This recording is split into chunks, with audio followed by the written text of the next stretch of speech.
though gaily, roots in la Iglesia Bautista, la primera Iglesia Bautista de Jamaica Plain. So the point is why we are doing this, because we cannot talk about solidarity with Cuba if we don't give solidarity to each other. We need to treat each other with respect, with care, with love, because that's what other peoples will see. I want to join those NNOC people because they treat each other so well.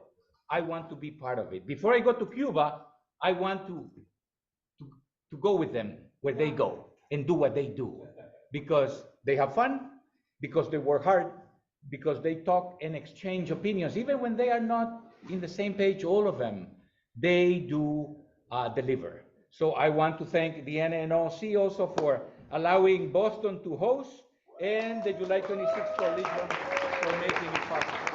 Now, as far as the recipes for the quesadilla and the musicians and the dancers, I think Suzanne has a better idea. So Suzanne. I'm going to start with... And also the housing and the rights. I want to start saying, Martí, Fidel, Raúl Díaz-Canel, Martí, Fidel, Raúl Díaz-Canel, Martí, Fidel, Raúl Díaz-Canel, because Cuba is continuation, and NNOC is continuation. That's what we saw yesterday. And welcome to the new chair members. And we are here in Boston, hosting this time, and I am super happy that we can see each other without a Zoom meeting, without a computer in between us, and hug each other and embrace what Cuba deserves to be embraced. Big hug to everybody in Cuba, big hug to everybody who is with Cuba anywhere that you guys are now. Please feel hugged, please feel that here in Boston, you have a home away from Cuba too. And I would like to say that this NNOC gave the chance for us to show solidarity with housing, with knowing more about each other, with different generations talking the same language, and planning the future. So yesterday, the workshops were about planning the future, media, local, legislature, and everything that we can think, that because we have a long road to cross, and it's just 90 miles, we can do it.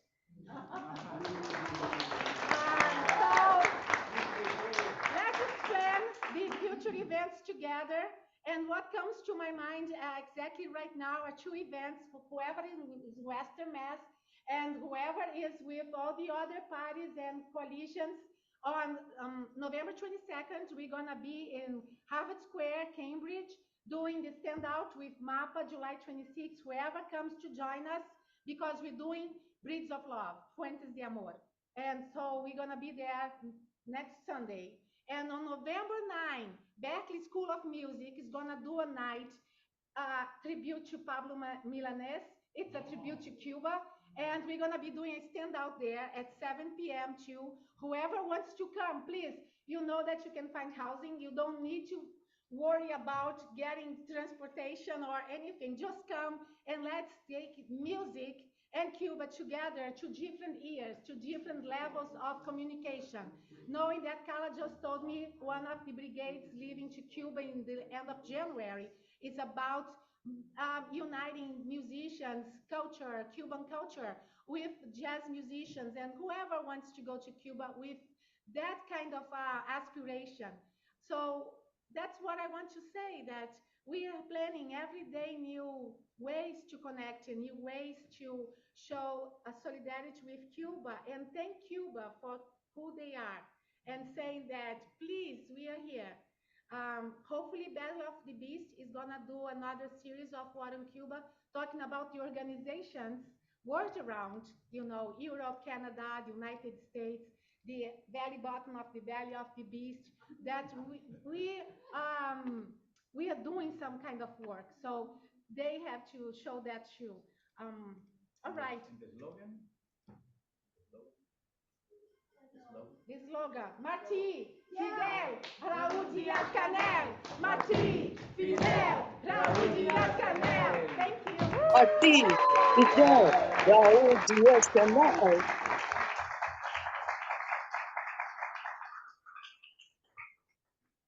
Thank friends.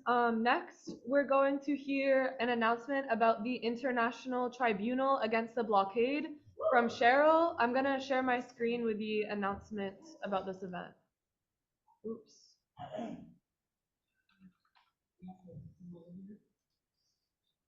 Wherever you want. Okay. Can everyone on the Zoom hear Cheryl? Can you just say something so we can see if they hear you? All right. Folks on Zoom, can you confirm if you can hear Cheryl when she starts speaking? Yes. Hello. Yes, this is Lisa. I can hear her. Great. We can hear y'all too. Well, good morning, everyone. Good morning. We are in the midst of a tremendous push to force the United States government to take Cuba off the list. Part of that has been seeing how Cuba has been represented through the G77 plus China, the reception at the United Nations when the General Assembly opened, the election of Cuba to the United Nations Human Rights Council, and all of these, and this meeting, and many other activities that have been happening around the world are focused on making it something that the United States can no longer deny. The intentional harm that's done to the Cuban people. One aspect of this that we're aware of, but we're not involved with usually, is the extraterritorial nature of the blockade. So in November 16th and 17th, there is a people tribunal that will be held in Brussels. This tribunal is one of the calling organizations, is the National Network on Cuba, along with others. Yeah. The purpose of this tribunal is to focus on this more than 60 years of intentional harm that's been done to the people of Cuba. Well, it's an all-day meeting, so I'm not going to be able to spend any time with you. Okay. Why can't I mute people? I don't know. Nesbitt. So, Wait, I gotta Europe- unmute us. Oh wait, Okay. we're good, we're good. So Europe is a relevant actor.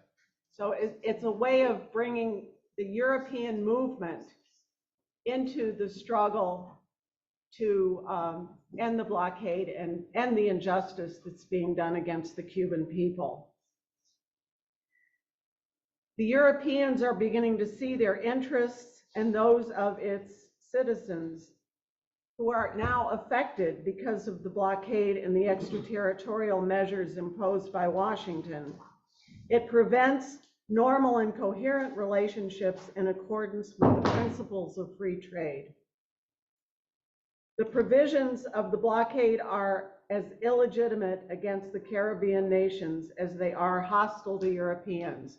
Now, one of the things that we've seen is ESTA, the ability of European countries to come to the United States without applying for a visa. The ESTA process, if someone in those Latin American and the European countries travel to Cuba, they can no longer use ESTA. So there are many, many different ways that this extraterritorial provisions of the US blockade are actually hurting the whole world. So what our role is, the National Conference of Black Lawyers, the National Lawyers Guild, the Association of Democratic Jurists are all participating along with other partners in this tribunal.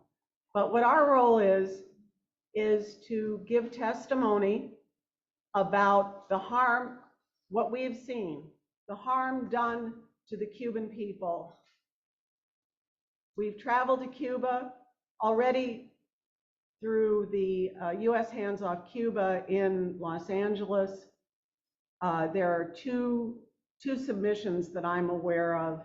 There is the one from Brenda Lopez, the initiator now of our new member organization in Cleveland, and also the one of the officials from the Inland Boatmen's Union, who gave a really heartfelt, here is a trade unionist who went to Cuba and explained what he observed. So we'll make those available also to the rest of our membership in preparation.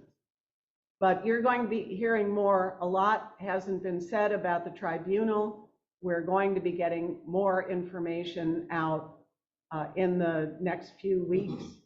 And we're going to need to publicize what happens there. We have to stand ready on the 16th and 17th to really let the whole United States know what's happening at that tribunal and the crimes against the Cuban people that are going to be exposed there. So stay tuned for the International Tribunal against the blockade. Thank you. Can we take a question from Lisa quickly? Sure. Lisa, is your question about this? Yes. In 1996, I was able to go with Wayne Smith to this a similar tribunal in Brussels. And Wayne Smith, who used to be a former person that worked in Cuba, I don't know if any, well, anyway, whoever he is, but we went to several countries because at that time the Helms-Burton bill was just being passed, and Wayne met with many, well, he didn't meet with many, but we went to a number of countries and met with their governments about the harm that the Helms-Burton bill was going to do in the codification of this work. And a lot of countries poo-pooed it at the time because they didn't think that the United States would ever really engage them in their sovereignty, would really question their sovereignty or their ability to function. But I also want to say that I think it would be useful for the NNOC to also make a testimony of the harm that this does to U.S. citizens, because as part of it, I mean, obviously this is about the complication, the harm that the blockade does internationally, but it also harms U.S. citizens in our inabilities to have access to money, our democratic freedom of travel. And I'm not saying to make a big deal about that, but I'm saying I think that we're part of an international community and we are where this policy initiates, and therefore including a testimony or a witness to the harm that this does internally to our democratic process, because the American people don't want this policy. We want something different and we're not getting it. So I just think we ought to add something that amplifies that this policy is harmful to the U.S. citizens also, as well as to international citizens everywhere. Thank you. Thank you, Lisa. And if folks are interested in contributing to this, reach out and let us know and we can work on testimony together. Wally? I have a question. Given what we just heard, would it make sense to add to the campaign and attempt to reach out to Cuba solidarity groups in those European countries and try to get them to on board with putting pressure on their own governments? The Cuba Solidarity Movement in Europe is already one of the convening organizations. Yeah. Thank you. All right, so the link to this flyer is in the chat and in the program if folks want more information. Now we'd like to call up Gail Walker and Angie Langdon from IFCO if you guys are ready for your presentation.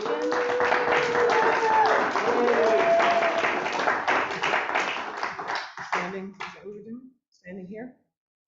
Yeah, or wherever you're comfortable. Oh, I know, See, I this thought you is- wanted to. That's where the okay. screen is. So. Hi. Okay. Well, good morning, everybody. We're going to try to do this quickly. We didn't get a chance to report yesterday, so we wanted to just take a few minutes this morning before Angie kind of takes us away, I wanted to just say, last night we heard from Liz. Was that a wonderful program? Yeah. Well, I mean, she's such a great spokesperson, advocate, face of this struggle, and it was wonderful to be in the same space with her. One of the things she said was, we don't want charity. We don't want to, we don't want to, we don't want to have to rely on everybody to take care of us. We can take care of ourselves. And those of us who know Cuba know that very well, right? We know that given the space, Cuba can not only provide for itself, but and continues to do that for so many in the world. But at the same time, I'm mindful of, I think, a very important article that was put out by our friend Bill Hackwell from Resumin. How many, if you all don't know about Resumin, see Bill. I mean, a tremendous resource, and one that, of course, is an homage to our dear sister Alicia, who worked so hard. But one of the articles that Bill put out that I thought was so important was talking about our role now. That no, it's not about charity, but what we can do as friends of Cuba is to try to fill that gap while we're fighting to change the policy. That's the most important thing, but at the same time, we need to be there to support our friends. So it's in that spirit that we have continued to do that work. And the more than 30 years that IFCO's been doing Cuba solidarity work, IFCO Pastors for Peace, we partnered with a number of different groups, and we want to talk about this campaign focused on the importance of Cuban kids. And I'm going to pass it over to Angie to take it from there. Thank you.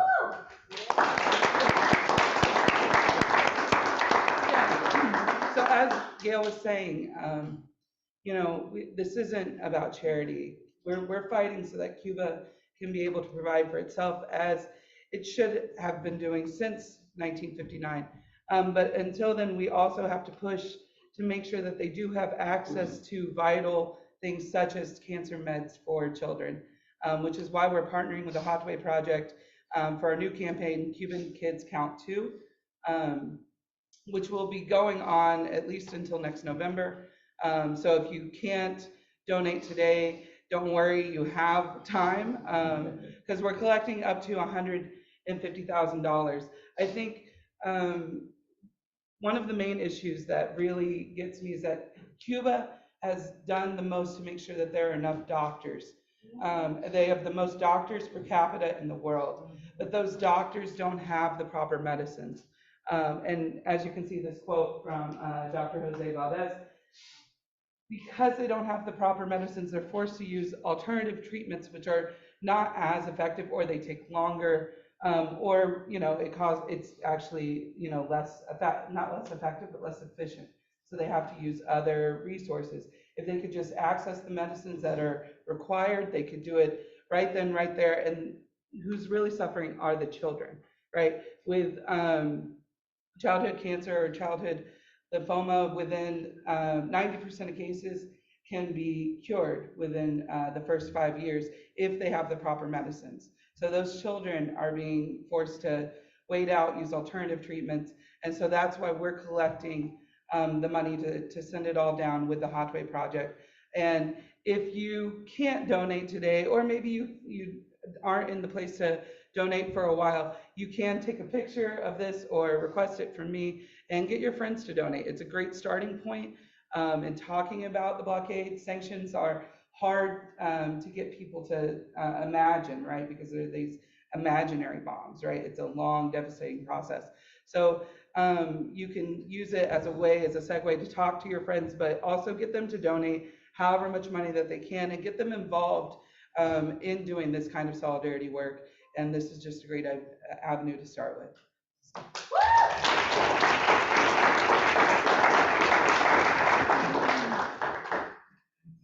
Thank you, Angie. Next, if Marcy Shapiro's on the line, we'd like to hand it over to the Resolutions Task Force to give an update on their work and how people can get plugged in. I am on the line. So Awesome. Good morning. And I'm going to talk a little bit very shortly just about the resolutions.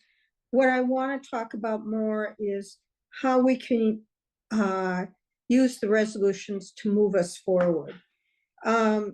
So for those of you who are newer, I just want to tell you about the resolutions.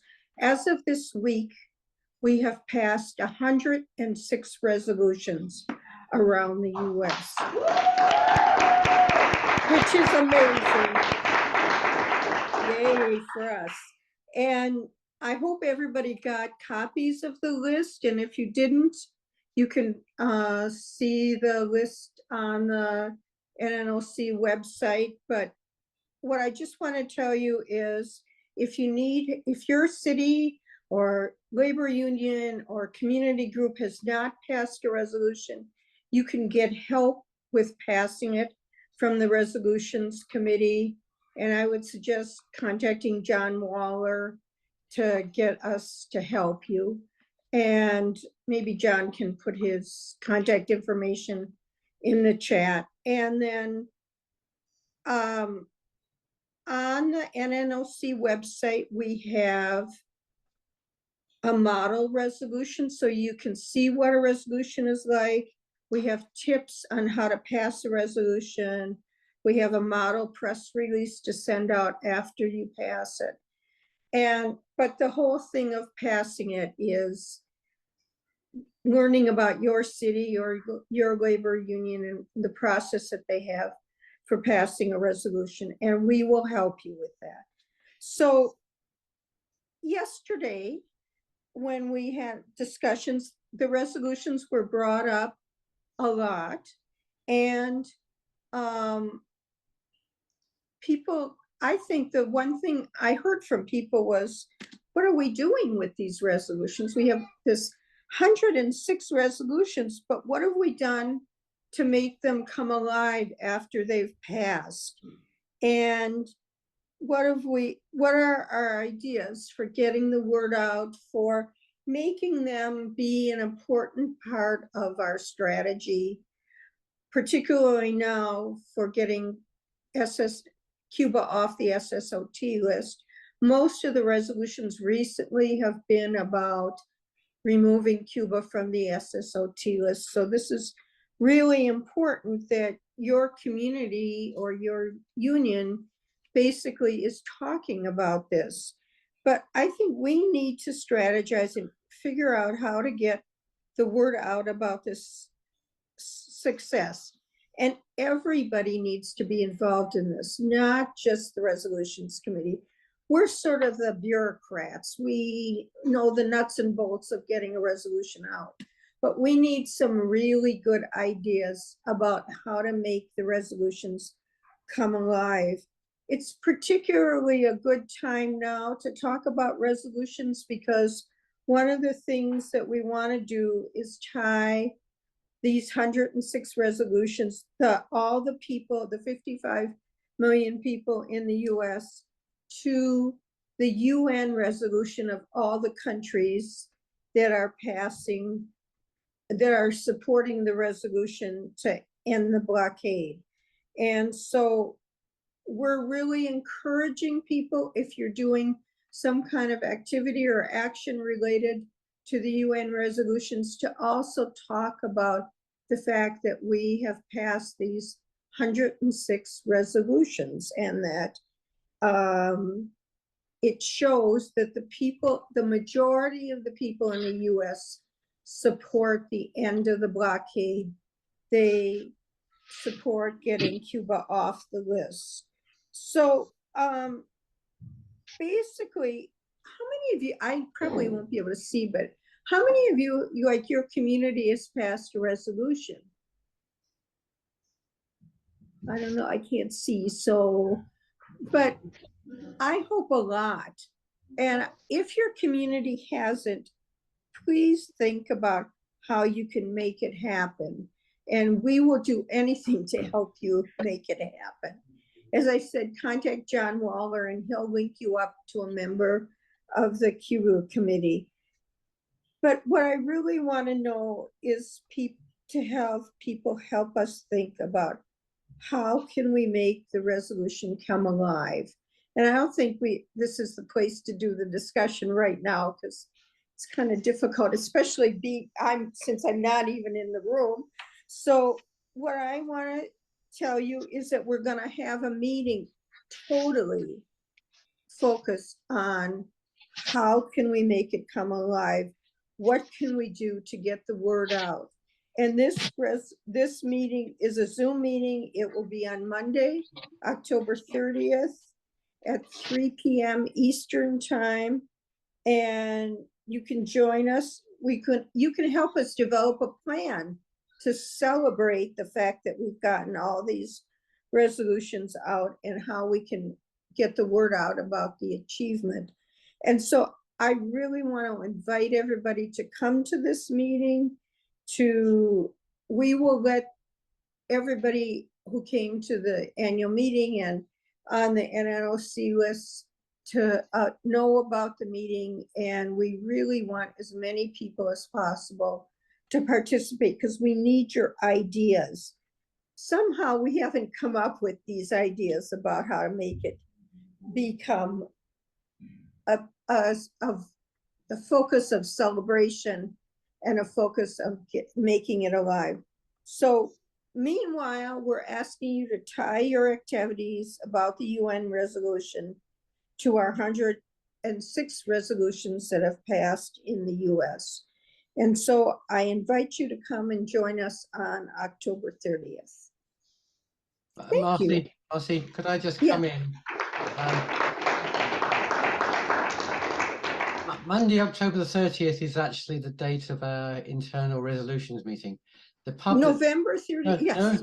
The bigger one is going to be Monday, November the 6th. That's what we agreed. Okay, I have the wrong date on my calendar. So I put in the chat, Monday, November the 6th at 8 p.m. Eastern, but you'll be getting an invite via Zoom in the coming days. And it still is at 3 p.m. Eastern time? 8 p.m. Eastern, 8 p.m. 8 p.m. Wow, where did I get those numbers? Okay. Calendar reading is not my best skill. So I really invite you, John put it in the Zoom, but we will send you an invitation soon. And please join us in thinking about this. You know, it is really sad that we've passed all these resolutions and the whole world doesn't know about it. So please join us in thinking about how we can make the whole world know about this success. I don't think people outside of the US particularly know how much support there is for ending the embargo, but more importantly, taking Cuba off the SSOT list. So thanks again. Thank you.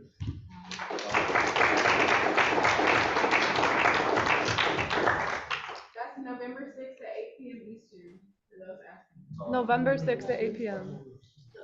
Yeah. Sorry about that.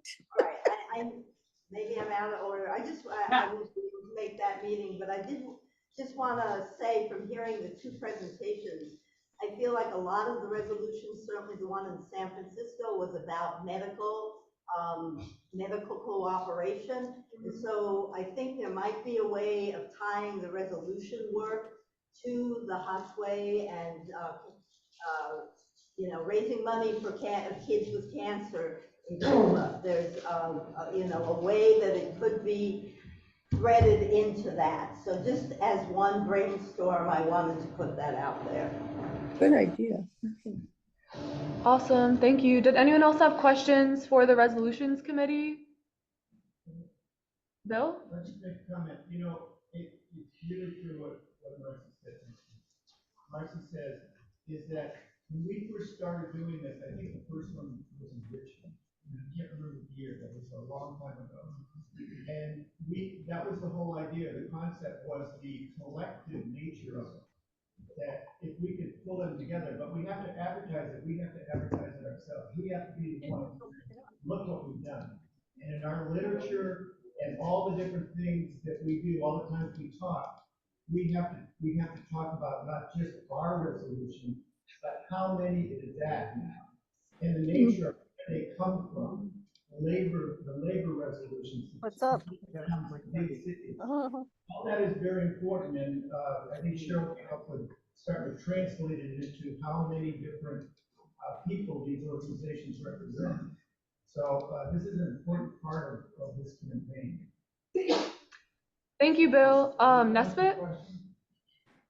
I just wanted to suggest that the Resolutions Committee add one codicil to their objectives, and that is, there are cities in the United States that are adamantly in support of the policies of the United States of America. For example, Miami, for example, West Palm Beach, Florida. And I think that there's work, though, that still can be done in those cities. That is to say, maybe you can't get the city council to pass a resolution, but you can chip away in reference to various organizations in that city. And I think that that should be considered because those people living in those very recalcitrant cities also need help. And I think that that should be considered, and we should be giving advice as to what we can do to also contribute to this resolutions movement. Thank you. Good idea, great. Yeah. All right, y'all, we gotta keep these comments brief because we have some more stuff to get through, but quickly, Wally and then Bill. Yes, picking up on the comments about the medical issues, et cetera, would it be worth our while to even attempt to reach out to organizations, institutions like the St. Luke's Hospital that makes a big deal, it's corrupt, makes a big deal about coming to the assistance of children, and see if we can at least make them aware of the campaign and try to solicit some sort of help from them. Thank you. Bill?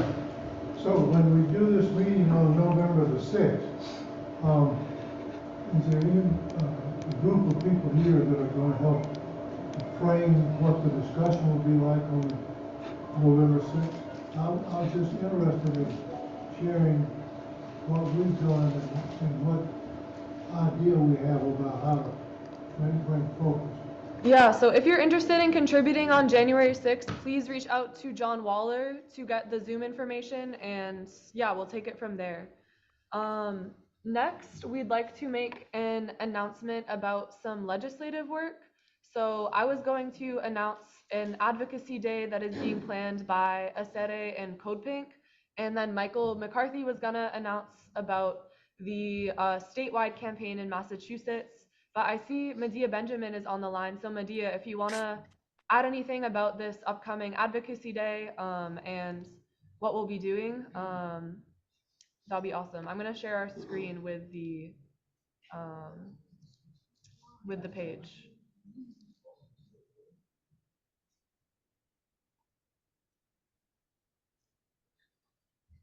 Sorry, give me 1 second. Michael, do you want to come down here?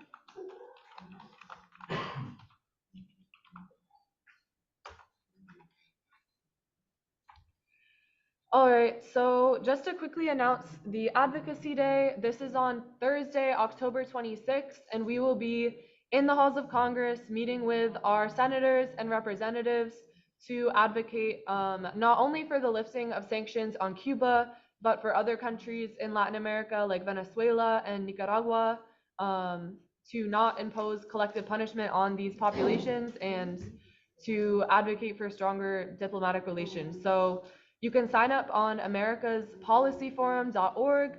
We'll be meeting up in the morning, doing a training on how to advocate about these issues to your representatives, and then going into meetings and afterwards a rally. So please sign up at this page if you're interested. I know a lot of people on this call already have relations with their representatives. And even if you can't come all the way to DC, we'd love to be in touch if you're coordinating local meetings or virtual meetings, because the more united this effort is, the more effective it will be.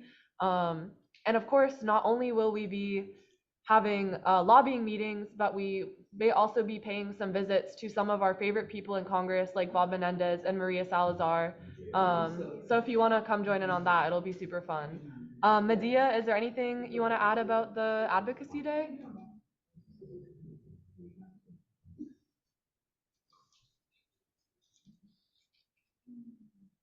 All right, it doesn't seem like Medea's online, so yeah. The day before, on October 25th, we're going to have a teaching at Howard University on focusing on what they're about, how they're harmful. We have confirmed Cuba. We have Nicaragua, Eritrea, and Zimbabwe. So we're going to have a Zoom link where you can participate in that, and we'll get that to you as soon as possible. Awesome. So just to reiterate, if folks didn't hear, there's going to be a teach-in at Howard University on October 25th about the impacts of sanctions on Cuba, Nicaragua, Eritrea, Zimbabwe. And who is that hosted by, Gus? It's hosted by Howard University, hosted by various different groups, including Montgomery College, African Diaspora, and Heritage Committee. Awesome. So yeah, please share the links so we can send that out in the follow-up materials. And then Michael is going to make a quick announcement about the statewide legislative campaign in Massachusetts.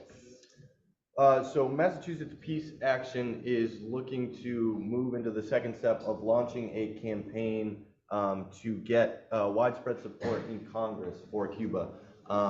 In December of 2021, I think it was, Representative Jim McGovern co-authored a letter with over 100 Congresspeople to urge the President of the United States to take action on Cuba.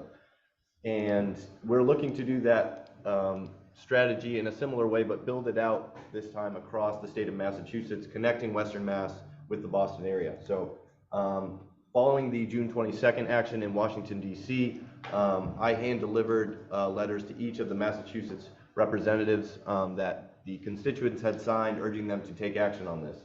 So now the follow-up.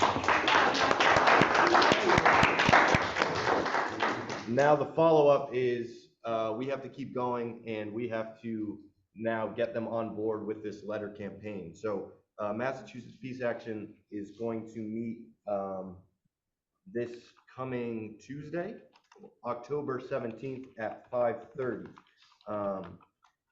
McGovern has already agreed, and so has Ayanna Pressley, to co-author a letter. So we're looking to fold in the Boston DSA folks, July 26th, and all interested parties to urge to get as many people on board as possible with this letter. So for those of you that can, again, October 17th at 5:30 p.m., on my way. Thank you.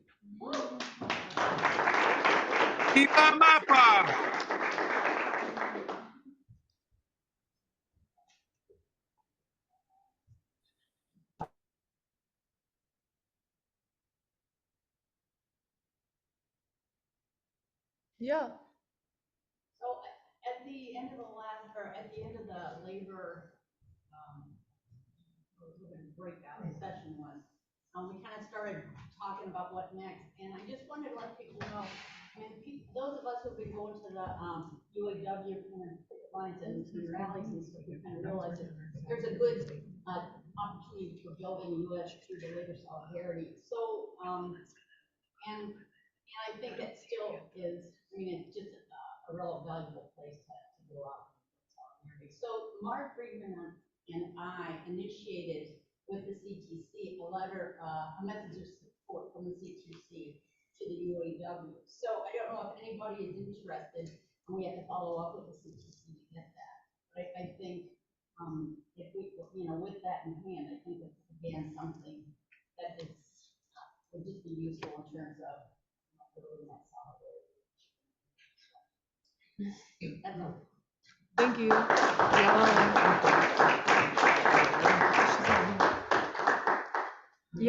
We just got a request from the folks on Zoom. If you're in the room and talking, please just project your voice. Wally? Yes, I think this is germane to the discussion, but I just moved back to Providence, Rhode Island after a 6-year absence.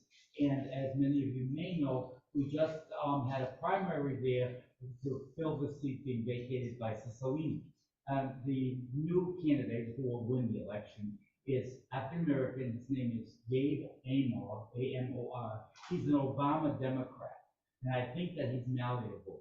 So I'm asking people if they know anyone in Rhode Island or the Providence area that would contact me so we can go make a visit to him and see if we can get him on board right now before he even takes his seat. Thank you.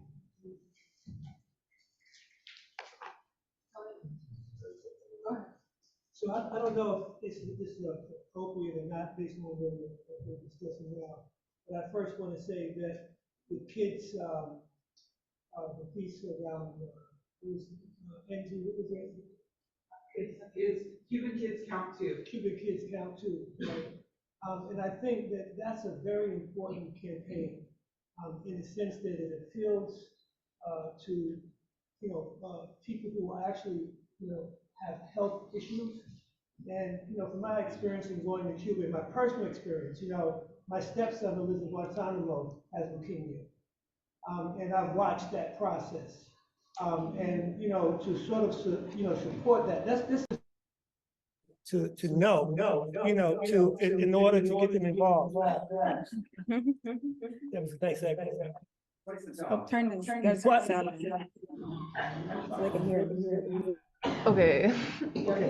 Okay. So, but what I want to suggest, and I've been saying this throughout, let Cuba live, that we got to scale up. And all of these campaigns are really good. But this is an emergency situation in Cuba. And that, I don't know if it's the NOC can do it with other networks, the call. I don't know if we go to the UN or go to Washington, but for a national solidarity demonstration around letting Cuba live, right? Because otherwise, and this is important, all the work we're doing, the peace deal, that's excellent, but we gotta scale it up, right? Because it's really, really critical. And if we don't do it, we don't know what will happen. But we gotta call all our friends, all the unions, all the networks, all the organizations, to say, stand with Cuba. Let Cuba live. We gotta have a national, whether we go to the UN, and we need to plan this, but I think NNOC need to take the leadership. And the fact that you have young leadership here, they can appeal to the younger generation as well to come out. But we have to take critical action now to deal with what's happening in Cuba, because Cuba represents not just the Cuban people, but the people's aspirations around the world. Around the world. So we gotta scale up and think what we're gonna do in this regard. So I'm putting it on the NNOC leadership to think about a national solidarity, demonstration, whether it's in the UN or in Washington, right? Saying let Cuba live. And keep it simple. We talk about imperialism, so that's good, but let's talk about everybody in the street who can relate to a kid who's sick, who has leukemia, who has cancer, and so forth, to get them to come out. We got to appeal to the emotion of people's humanity to bring. This is what they're doing around Israel now. They got a picture in the front page of the Boston Herald talking about bring grandma home. Oh, yeah. Right? That's kind of propaganda. We got kids who are dying, who've been murdered, and so we got to think differently. We got to move differently. So I want to leave it there, but I think we got to scale up.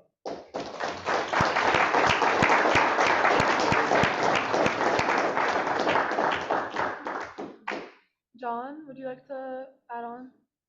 So, in the spirit of what Tony just said, and for trying to make it practical, I want to remind people that in 2 weeks' time, 3 weeks' time, we have the UN vote.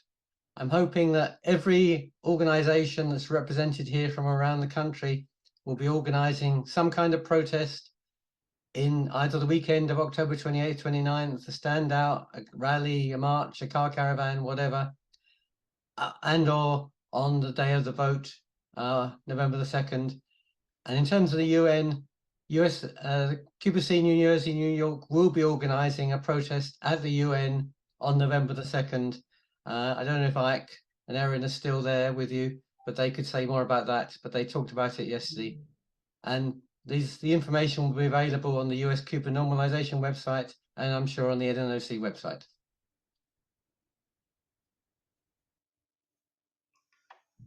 I can speak to that too. Should we let Diane go? Diane?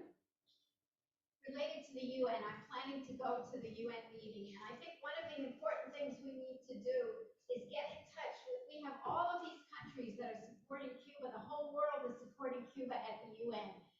Can we go to a couple of at least some of the key countries before the vote, just to thank them, because we know they're going to vote for us, and to ask them for additional help? What more can they be doing in their countries? What more can they be saying besides just voting at the UN to be able to and get Cuba off SSOT and blockade? And I think making contact. When I was watching Liz last night in her film, walking around, knocking on doors at the in DC, can we be knocking on doors in New York before the UN vote, after the UN vote, but contacting these missions and saying, we want more support from you, we want more to happen, because those are the people that are stating to the public, to the world, we support Cuba, and maybe they can do a little bit more. So maybe that's another direction that we could go in.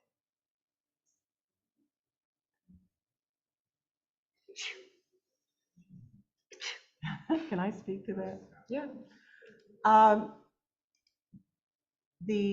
I think, like, going back to what Tony said, that making the theme of the demonstrations around the UN vote, let's have it be, let Cuba live.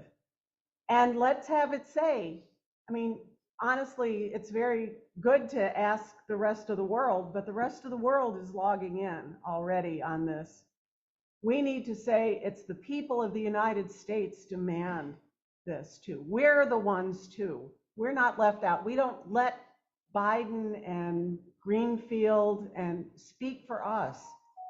Finding a way to, that's like kind of what Marcy and John were talking about. Let's find a way to not let them speak for us. So let's see if member organizations will make signs, let Cuba live signs in our cities. Let's take pictures of all of them.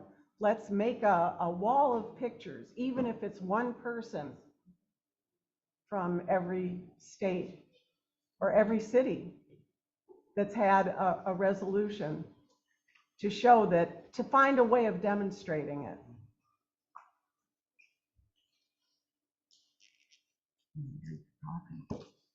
Awesome. Thank you, Cheryl.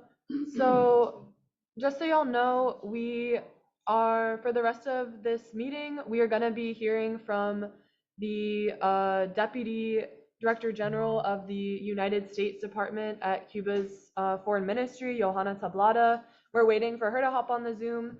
And in the meantime, we're going to start to go over kind of a collective statement and some takeaways from this weekend, including our next steps. So I will hand over to Shaquille.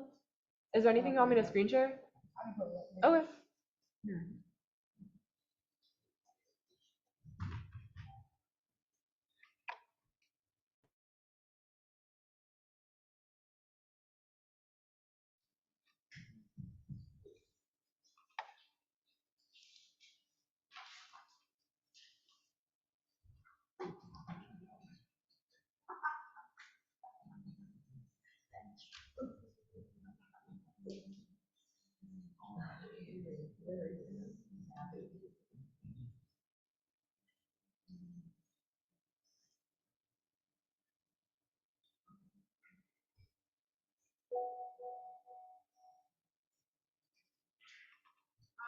Can people on Zoom hear me?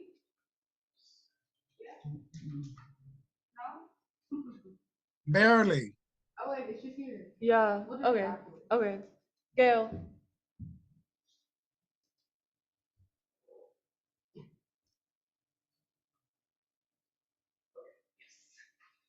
You ready?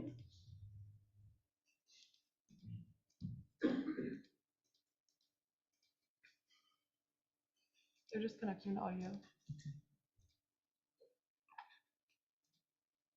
Okay.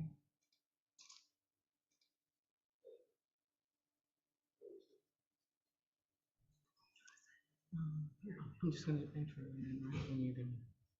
It's okay. Can you I'm just waiting for it again. Are they connected? They're connected, right? No. Okay. No.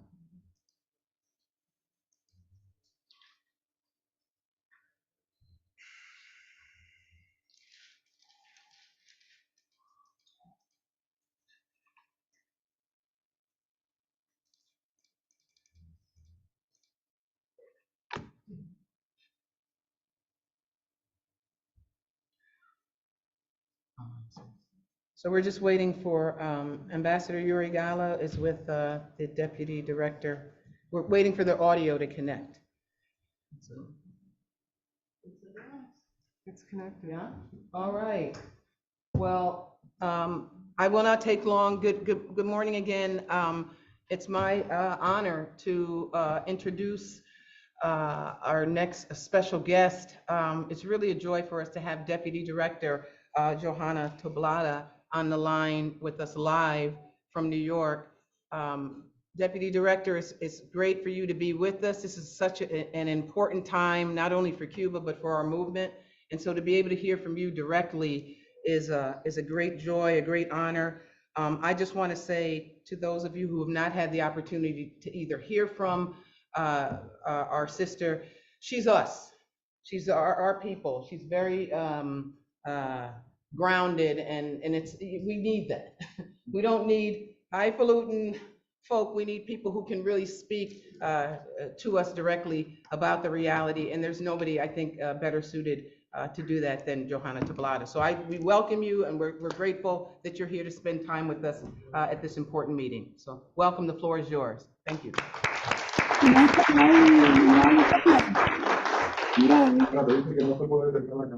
Yeah, okay. Just a minute. Hi, good morning, everyone. We are trying to get the camera on. Wait 1 minute more, please. Mira, a ver. Yes.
Dale, dale ya, para que te salude. Dale start. Okay. Hi, everybody. I will leave you with a speaker here. Hi, guys. How much minutes do I have? As many as you want. 10, 5? Okay, okay. Well, good morning, everyone. And we are sorry. I made a mistake. I thought it was 11:30, so I was walking from Yuri's apartment to our Cuban mission here in order to do a better connection. It is my joy and my honor to be that close in New York. Next time it will be with you. I almost make it to Boston. And I have no word to thank you to each and every one of you, the ones that are in Boston, the ones that are online, for all the work that you've done years and years, and also to the new members of the National Network on Cuba. It is my understanding that the National Network of Cuba is growing. Is that so?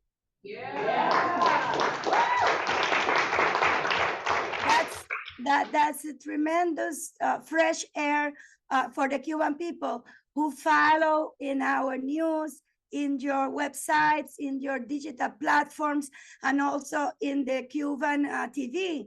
The work that in every place of the country have been done. And I can remember now the almost 100 or more resolutions in order to call the attention or council or city council of the government of the United States to improve relation with Cuba or to cooperate with Cuba on health and different issues, and at the same time to remove Cuba for the fraudulent and unilateral list of what is called the sponsor of terrorist list state list that Cuba do not belong at all, and is really wreaking havoc in the Cuban economy, as all of you know. Thank you, Gail, for that beautiful introduction. I couldn't be on the screen, but I was hearing you. and so I think I should tell you that last week I spent the week in Washington working with our wonderful team of Cuban diplomats in DC and consular officials as well. And we had meetings with different counterparts of US government. We are trying, as we've always have been doing, to try to work for improvement in our bilateral relation, to work on giving new impulse to the fair claim of the Cuban people that Cuba should be removed immediately for the terrorist list, since the impact, as you know, of that decision is much more than a slander. It is definitely creating a situation that is crashing on the Cuba healthcare system, because it prevents Cuba from getting the normal transactions and economics and financial operation with providers from all over the world. It is affecting our economy badly too. I'm going to remove the glasses because they are not, I lost one leg. And in DC, but it was just walking into one alley to the next one. So we were trying to build that case that the National Network on Cuba is always working us. So I think that it was fair also that we came to US and work with our colleagues, that we are very honored also that David and Yasser is with you, that they drove from DC to Boston, and it is my understanding that Prensa Latina is also there. So we finally also have Prensa Latina here in the United States, as we do have also the presence of different media from United States, out of different written press, and also alternative press, and also the big media presence. So the situation, I think that the most important now, before my time I end, do we have time for questions, or you want to? Because if you wanted to do some back and forth with answer of question, I would be willing, if there's some time remain as well, so that I don't speak of things that you probably know. I could go into more details of things that you want me to speak.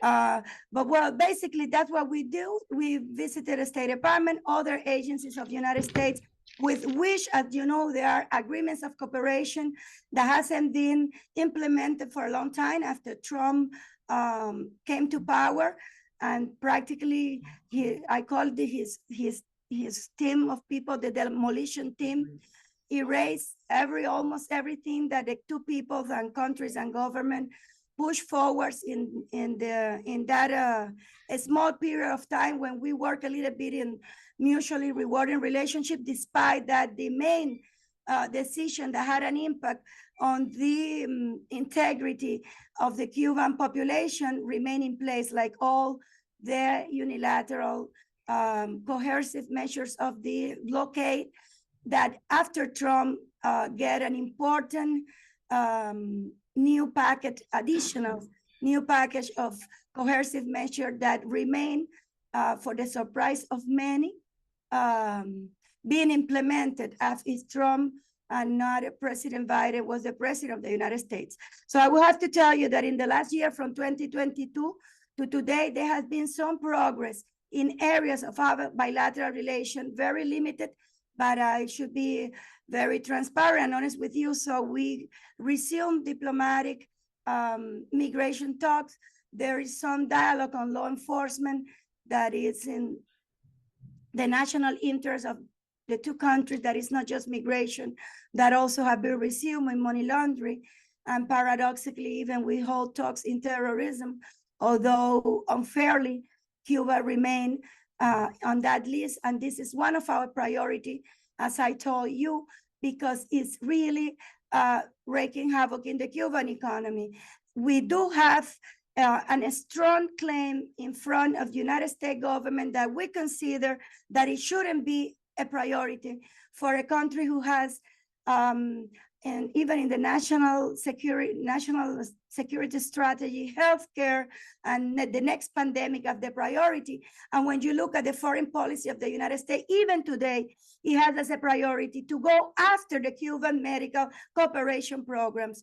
Recently, just 3 months ago, and I would like to join the denouncement of your conference on this issue that is very sensitive to us, the USAID that could be cooperating with Cuba in Haiti, in Africa, in Latin America, on issues that are important for our two countries and also for our region, launch a new program that specifically is to reward people that will document violations of the programs of medical program of cooperation, which is basically open in the air to prosecute medical cooperation program, and if it was a crime.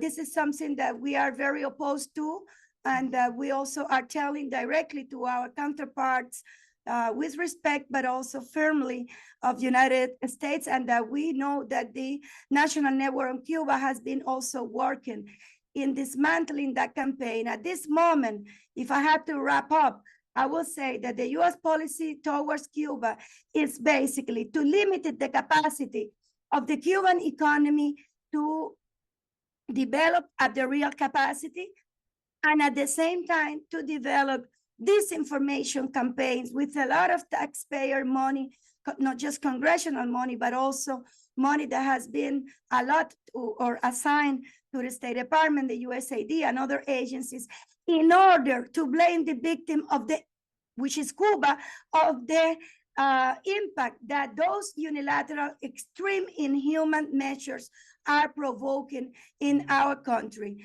So the narrative, there is an bias. There is a huge gap between what it is, the narrative of the US government right now about helping the Cuban people, about taking care of human rights, and the real daily life work of this government toward Cuba that still enforce the maximum pressure policy of suffocation of our population, with the logic that if the people face enough shortages, the country will be destabilized, and eventually there will be an overthrow of the Cuban Revolution. I've met many of you when I was a teenager, like David, that is in the room with you, and Yasser, our colleagues. So I have the duty to be very transparent with all of you, or at least half of you who knows me since I was an official also of the Cuban intersection in Washington. United States has been not successful, and they won't be, on preventing the Cuban people will to continue building a social justice system, a socialist country that will, thank you very much, that will put humans as a priority, and not just 1%, but all of us. So if difficult times are coming, we will face them, that adversity, together. If better times are coming, it would be the fruit of our effort together, like we did with the vaccines at a moment of maximum vulnerability, and we overcome that situation. We overcome almost a conventional war operations that were launched against Cuba in the summer of 2021 with a tremendous double standard in face of what's going on in the rest of the world. But I have to confess that the U.S. policy of suffocating the Cuban economy has been effective in provoking a spiral of deterioration on the incomes of our population. And I know that many of you do have friends that could be called even relative for so many years of friendship. There is also this personal bond that has been created between our communities in Cuba and churches in the United States, between locals, local people, local friends of you that live all over the island, because the national network on Cuba hasn't been just solidarious with the capital, with Havana, but you have been able to tour the entire country with your donative. By the way, it wouldn't be enough stress for me how much move has been for Cubans, how much moving we were, that in the middle of the policy of twisting and twisting and twisting the neck of the Cuban economy in order to achieve what the different US government couldn't be achieved, there would be this movement of Let Cuba Live. There would be this movement of getting the syringe for all the Cuban populations to get vaccinated. That was fresh air for us. And that was a huge hug that came from the United States, and that continues to be coming every day with your beautiful work. So on behalf of the Minister of Foreign Relations, on behalf of the Ministry of Foreign Relations, on behalf of my division where I work with many people that also have been working and are extremely sensitive and respectful of your job, we would like, and of course, to the king of this story, which is the incredible people of Cuba, I would like to thank you once and again for your work, for your solidarity, for your friendship, for your capacity of telling the truth in the middle of so many lies. Recently, the history goes over again. So after the story of the inexistent diplomat sonic attacks, we hear steadily for months the support that there was Chinese military base in Cuba. I'm sure that you knew from the very beginning that it was a new chapter of lies, which is the only way that it could be presented to the American public, the story of torturing your good neighbor of Cuba that has not a single unilateral measure of sanction or coercive measure against the United States. And some people will say, well, but you're going to turn down and put the other cheek. It's not that. It's that we will not fail in the trap and the provocation of the extreme groups that are driven for electoral reason and also for ideological reason. The war on Cuba, because Cuba is under a war, economic, communicational, political. By the way, let's celebrate together this victory last week here at the headquarters of our mission in the United Nations, that Cuba was the country in the Western Hemisphere elected to the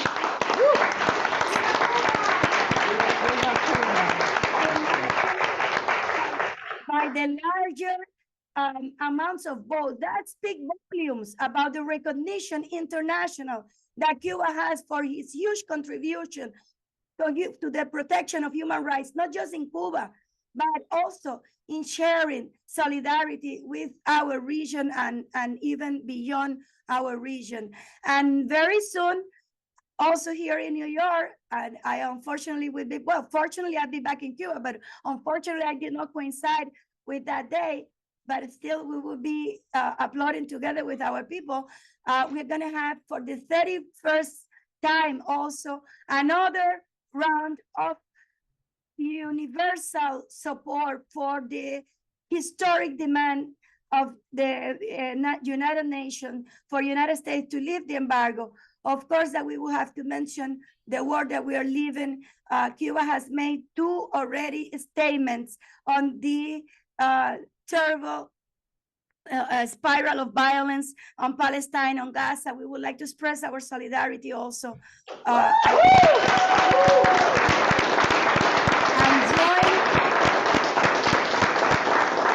we would like to join the international community, and we would like to join the demand of the Cuban government with the two statements that has been made recently in order to ask United Nations, the international community, and Israel to put an end to this spiral of violence, to stop bombing Gaza, to stop we will never defend, even in no sides, or support the use of civilians.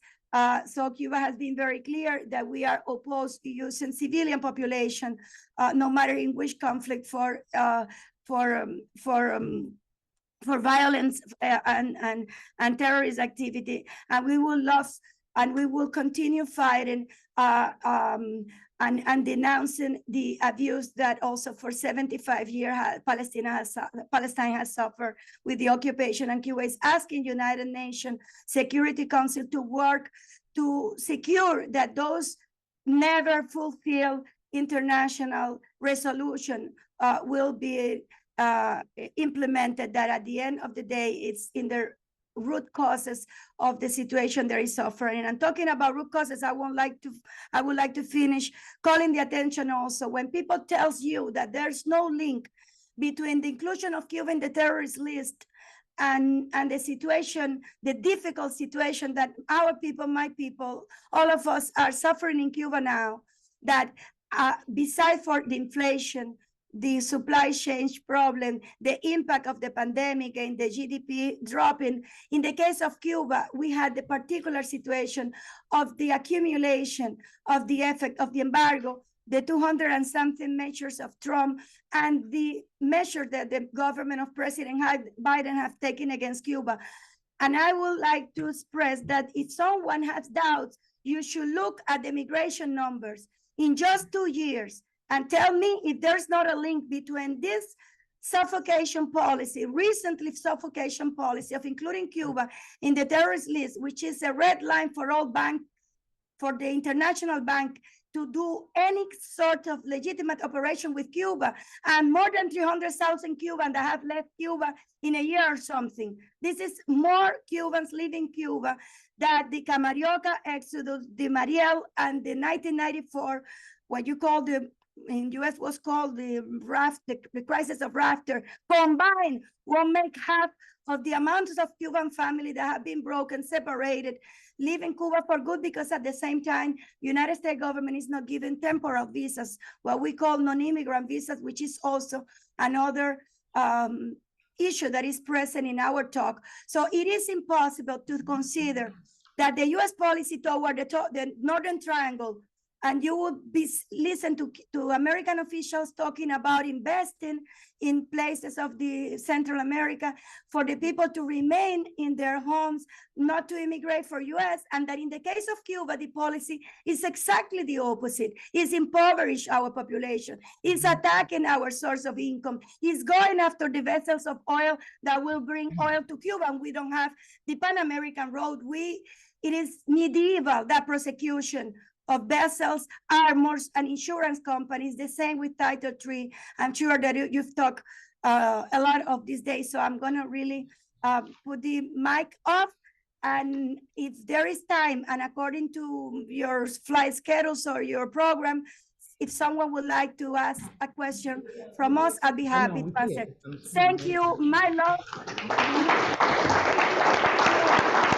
you for this unique opportunity to feel that I'm warm in that room with you. I would love to hug each and every one of you with gratitude.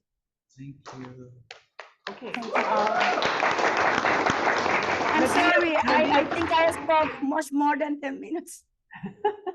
Medea Benjamin has her hand up, and we'd like to wrap up this section by 11:45, so that we can talk about our community agreements at that time.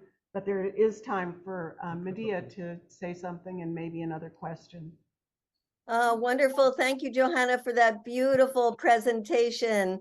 I have a question about the what we've been hearing so much that the Biden administration is going to make these changes, quote, opening around the private sector, which we know is just part of their push for regime change. But can you tell us specifically what you think they're going to do, and what is the Cuban government's reaction? What will it be?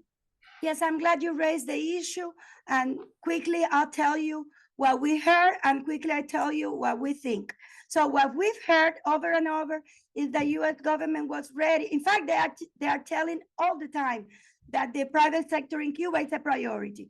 This is the narrative. The fact is that there are 9,000 what we call MIPYMEs, or micro, medium, and small size private enterprises in Cuba. And they, as it happened with the internet, that the narrative goes elsewhere, going that thanks to US we have internet. It wasn't like that.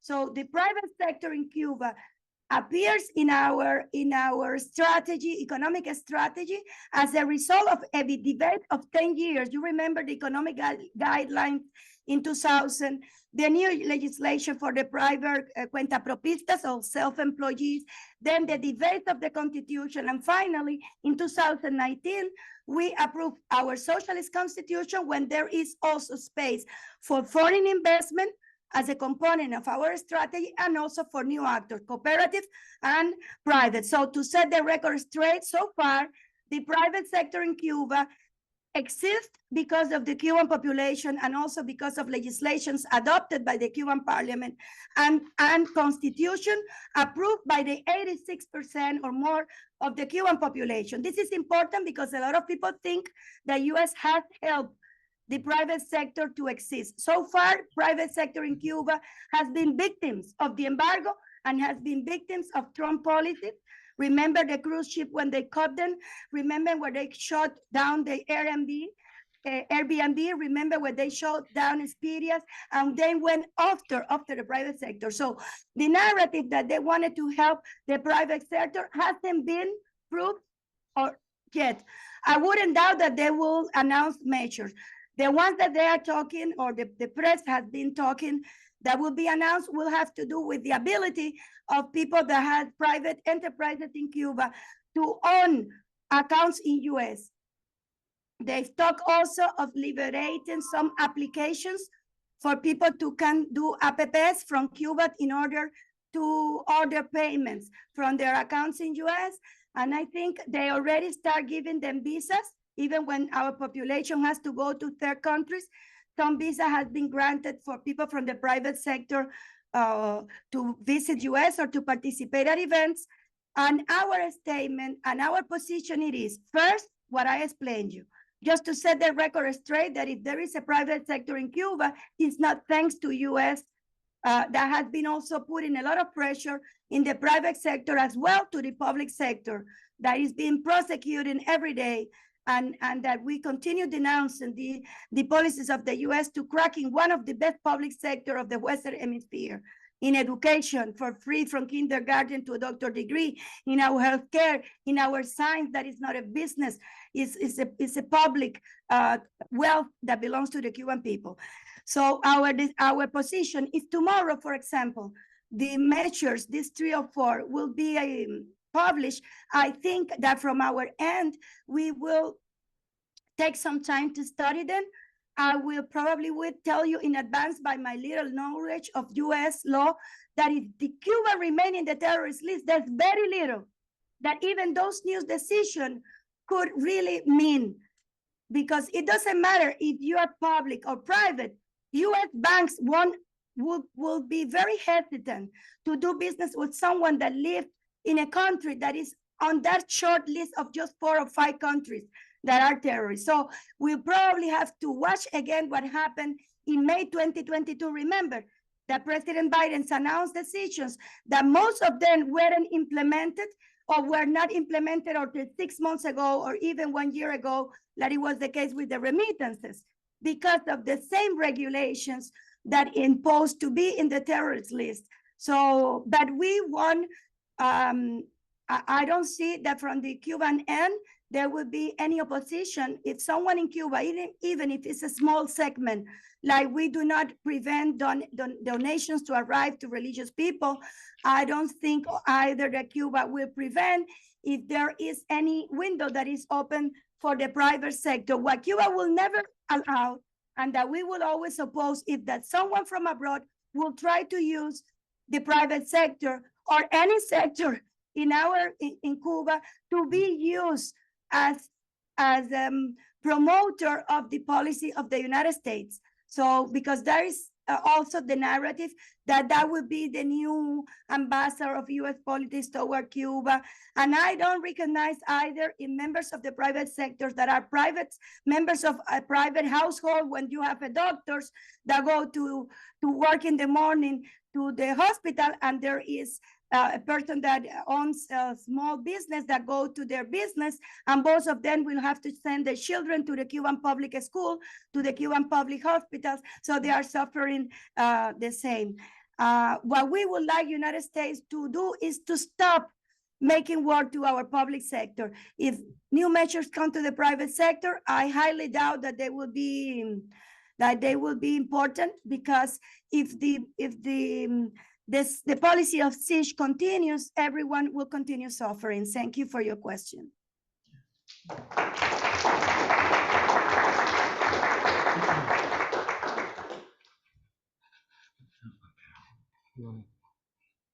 Report? I will. And are there any, I think we've got to wrap it up. Did you want to follow up? Unless is there any one short question in the room? Okay, then I say goodbye. You've got 2 minutes. Yeah. There's someone raising their hands on your right. Can you feel that one? Carol. House isn't working. I know. I can't untend her. Diana, and then. Okay. Diana? Thank you so much for your presentation. I'm just wondering whether you could say a little bit more about what you mentioned about the USAID and how it was trying to get people to report on violations. I'm not familiar with that, and I think people would like to know more about that. Quickly, I will ask, there is a public link of the program.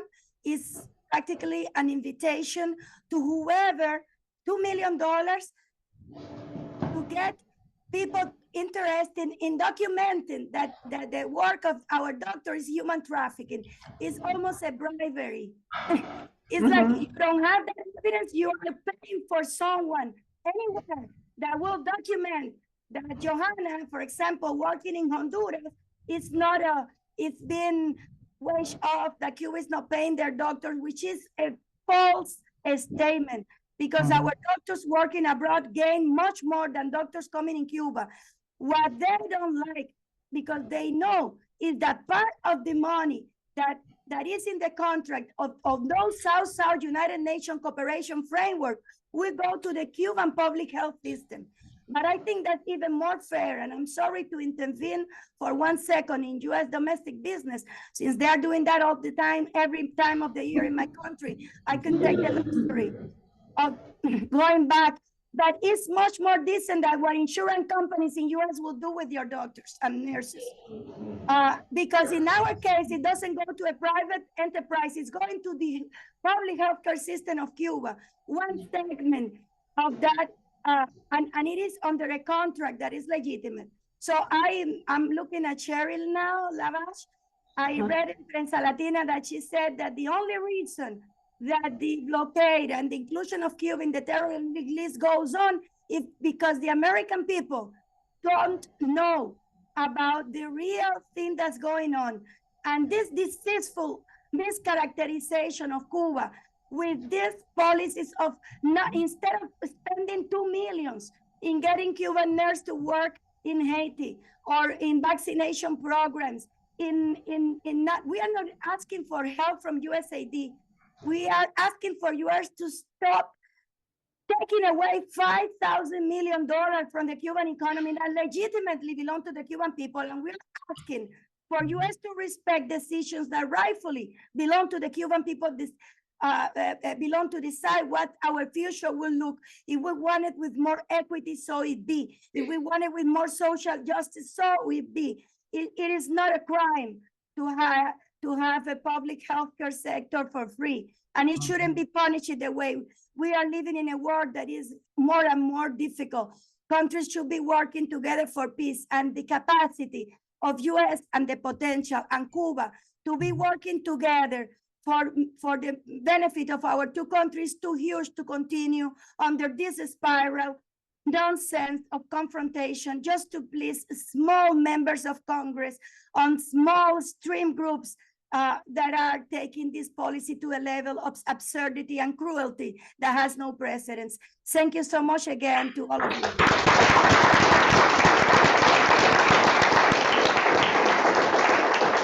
We just want to thank you on behalf of everyone from the National Network on Cuba, our dear sister Johanna Tablades, beautiful to see you online. Those of us who have the fortune of being in New York, we look forward to seeing you there next week. So on behalf of everyone online, those of us in the room here, thank you, thank you, thank you for everything you do and the way you speak so directly, truth to power. And we honor you and we're grateful for your presence. Thank you, sisters and brothers. And thank you to the young people that I recognize on the events of Solidarity with Cuba. For all people like me that we are not old, but we are grown-ups, it gave us a lot of hope and energy to see young people in US also to follow Gail and share your steps. Thank you. Woo! Thank you. I love you all. Thank you. Bye-bye now. And please give our greetings to Ambassador Urigala. Yes, he's in the other computer looking at you too and listening. Okay, okay. Bye-bye, Melian. Bye-bye, Lisa, Peter, John, Mark. I love you all. Thank you. See you in Cuba. That's right. Look at and Ambassador Gerardo Peñalver also sent his best. Yes, please. He was at a meeting today in UN, but also he knew last night when I came from Washington that Yuri and I will be participating today with you guys. I love you. Bye-bye. Thank you. Sure.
Are you ready?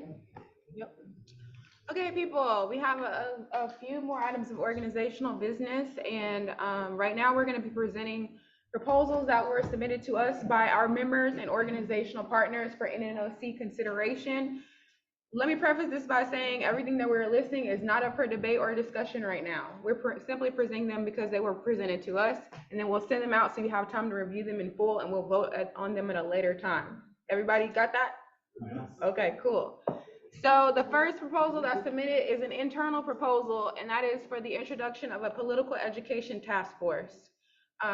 Leo has been really substantial in helping to form our political education practices internally. So we want to expand that particular effort to make sure that it's more structured, it has support of membership behind it, and we're able to kind of review what our overall aims are for engaging folks in that process. So that's the first proposal that we'll be sending out for consideration. The second is the introduction of a committee to review the bylaws. I think, when was the last time they were looked at? 2017. It might have been earlier than that, but there are a few policies and practices that we feel are no longer in alignment with the future of the movement, and that's just put it simply. So I feel like there are things that we can edit and shift that will be more longevitous as we support the continued struggle. So we'll send more details out about that, including if you're interested in participating in that process. Cool. The third proposal is from Black Alliance for Peace for NNOC to support U.S. out of Africa, shutting down AFRICOM. So you can see the demands on the screen. I will highlight them: withdrawal of U.S. forces from Africa, demilitarization of the African continent, closure of U.S. bases throughout the world, and other things. The next one is free Alex Saab, and y'all, again, it's on the screen.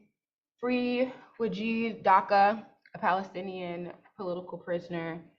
And we have also a submission for free Assata Shakur. And I think Gus has some papers on that, if y'all want to see some of those petitions. And then the final proposal is lift the travel ban to North Korea. So that was presented to us by our partners, Notathol. And these organizations heavily supported our June 25th efforts and all of our organizational efforts this year. Yes, so although it is not, you know, our core focus area, a lot of these initiatives that have been presented, I think it's important for us to show continued solidarity because they have offered it to us.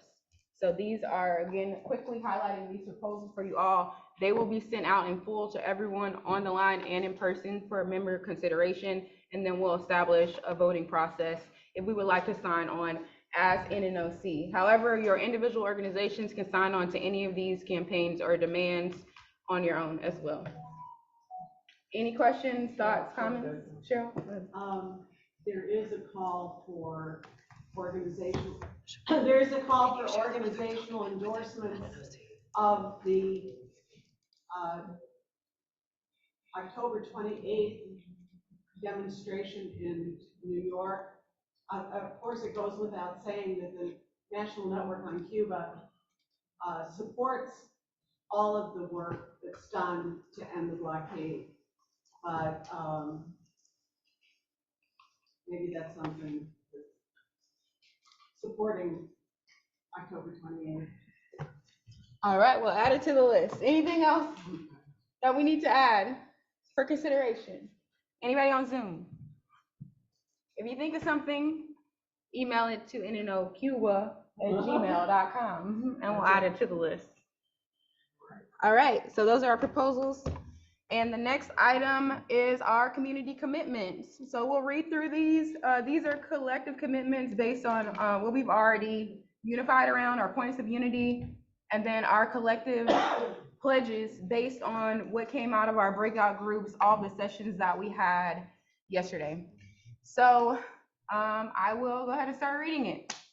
The National Network on Cuba reaffirms our unwavering commitment to the people of Cuba and to the principles that guide our solidarity efforts. Our mission remains crystal clear. We are determined to build public pressure and influence U.S. public opinion to end the criminal and inhumane U.S. economic blockade of Cuba and to take Cuba off the so-called U.S. state sponsors of terrorism list. We commit to that, right? All right, let's go.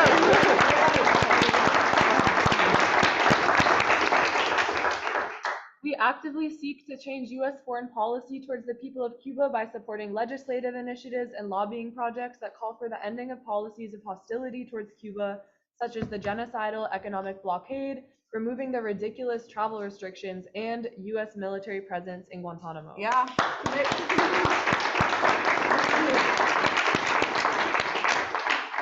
We will remain vigilant in countering U.S. military threats and actions against Cuba and are dedicated to promoting public campaigns to educate the U.S. people about the reality and achievements of the Cuban people while countering disinformation and falsehoods perpetuated by the U.S. administration and media. We commit to that?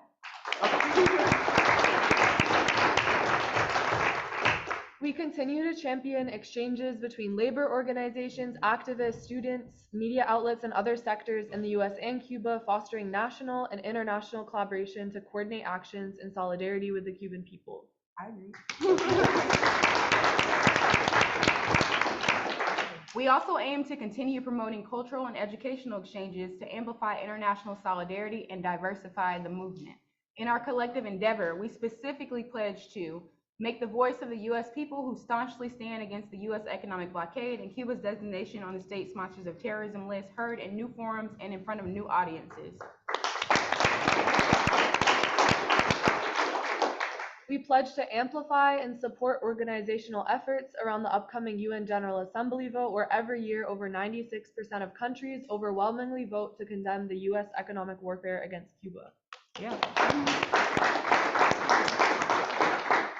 Support international organizational efforts, amplifying the International Tribunal in Brussels, Belgium, in support of the Cuban people. Okay. We pledge to consolidate travel information on the NNOC site, streamlining access to programming, study abroad opportunities, and brigades. We pledge to recruit more brigadistas, ensuring that our ranks grow stronger and more diverse.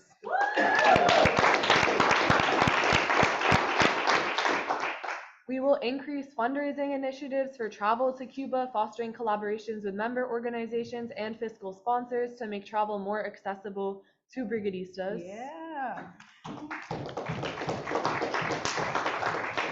We pledge to invest in youth leadership and increase youth participation, following the inspiring Cuban revolutionary model to ensure a vibrant and sustainable future for our intergenerational solidarity movement. We pledge to expand our recruitment of new member organizations to the NNOC, particularly youth organizations and groups in underrepresented regions like the South and the Midwest. Yeah. We pledge to form a committee to review and better understand NNOC bylaws and organizational structures and processes. We pledge to promote increased cultural exchange and uplift art, recognizing the power of culture and bridging gaps and building connections in the revolutionary process. We pledge to develop more internal roles that support the work of the NNOC and that support our mission of getting Cuba off the list, such as developing a robust political education program, dedicating resources and time to support these vital initiatives. We pledge to enhance our impact by increasing collaboration with Cuban media outlets, amplifying our message of solidarity and truth. We'll provide increased media training for accuracy and access, equipping ourselves to tell the truth in a world filled with misinformation. We pledge to uplift the work of local member groups and support them with the materials, tools, and connections necessary to expand local outreach. We'll encourage increased labor union participation in the Cuba Solidarity Movement, amplifying the voices of workers and their essential role in this cause. We pledge to offer enhanced support for the Resolutions Task Force, amplifying their impact and continuing to add numbers to the list of 106 resolutions achieved in local governments and in labor unions. We pledge to better coordinate our legislative advocacy in Congress between national and local groups across the country, and to increase our mobilization for national advocacy days, and to foster cross-collaboration within our membership and across action networks, recognizing that solidarity knows no bounds. As we conclude this meeting, let us stand resolute in our commitment to the people of Cuba, united in our vision of a world where solidarity prevails and justice prevails. Together, we are an unstoppable force, and together we will make a difference. Together, we will gain victory and unity.